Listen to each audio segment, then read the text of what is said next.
En tant que membre de mesaïeux.com, il vous est possible de créer gratuitement votre arbre généalogique.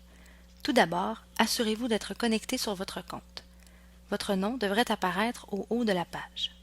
Si vous éprouvez des difficultés à vous connecter, référez-vous à la vidéo intitulée « Se connecter ». Lors de votre première visite dans votre arbre généalogique, vous devez remplir un court questionnaire. Indiquez d'abord si vous êtes un homme ou une femme, puis inscrivez les noms et prénoms de vos parents. Prenez ensuite connaissance des conditions d'utilisation. Si vous les acceptez, cliquez sur le bouton « Allons-y ». Le système vous proposera alors d'ajouter automatiquement des ancêtres à votre arbre. Dans l'exemple, 92 ancêtres ont été trouvés sans que vous ayez besoin de faire plus de recherches. Il vous en coûterait alors un bon par ancêtre ajouté. Par contre, puisque vous développez un arbre généalogique gratuit, cliquez plutôt sur le bouton « Ne pas ajouter d'ancêtres ». Vous êtes maintenant dans votre arbre. Le sujet principal de l'arbre est représenté dans un rectangle vert à gauche de l'écran. Si vous cliquez sur le nom de la personne, une petite fenêtre s'ouvre dans laquelle vous pouvez inscrire la date de naissance et de décès s'il y a lieu. Vous pouvez également accéder à son profil si vous souhaitez entrer plus d'informations. Mais pour l'instant, cliquez sur le bouton « Revenir à l'arbre ». Ensuite, cliquez sur le rectangle rouge présent entre le couple des parents du sujet. Dans l'exemple, il s'agit du couple Joseph Robitaille et Mathilda Dubuc. Une fenêtre s'ouvre dans laquelle vous pouvez indiquer la date du mariage ainsi que le lieu.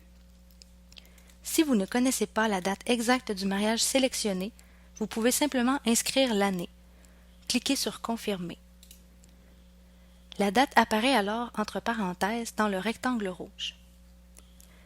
Pour ajouter une union, il suffit de cliquer sur « Ajouter une union » sous la personne désirée.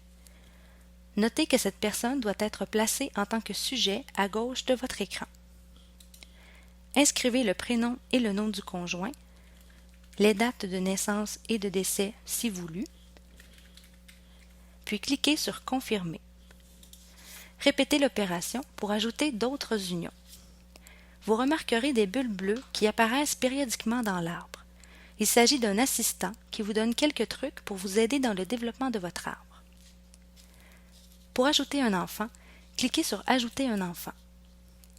Indiquez s'il s'agit d'un homme ou d'une femme, puis inscrivez les informations que vous désirez voir dans votre arbre. Cliquez sur « Confirmer ». Répétez l'opération pour ajouter d'autres enfants.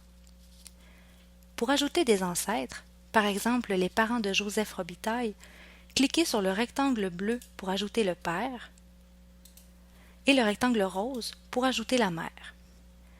Vous pouvez ainsi entrer gratuitement dans votre arbre toutes les informations que vous possédez.